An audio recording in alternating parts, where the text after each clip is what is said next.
reci mi ovako.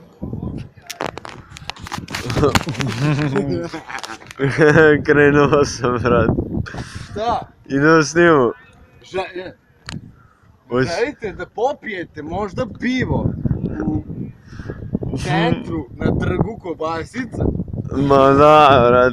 Idemo da popijemo pivo, brat. Želite da popijete, alo da je bilo snimano, brat. Snimam. Želite da popijete pivo na trgu A snima me, majmune! Ček, snimam. Želite da popijete pivo na trgu Kobasica?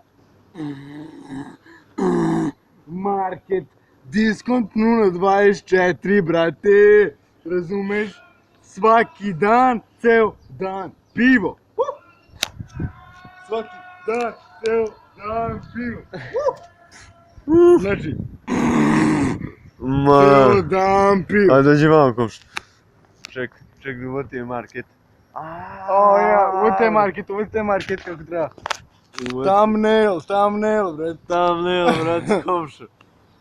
Znači, snimaj malo. Snimaj, jebeš nas. Ajde snimam market, brate. Ma da.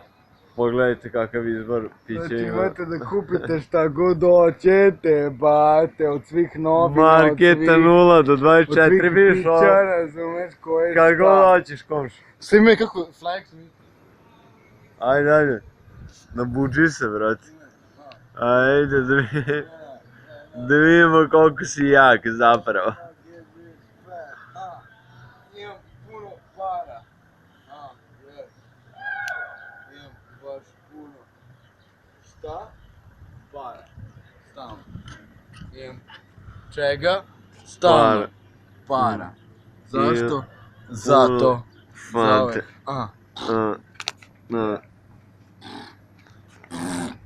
Para. Stalno.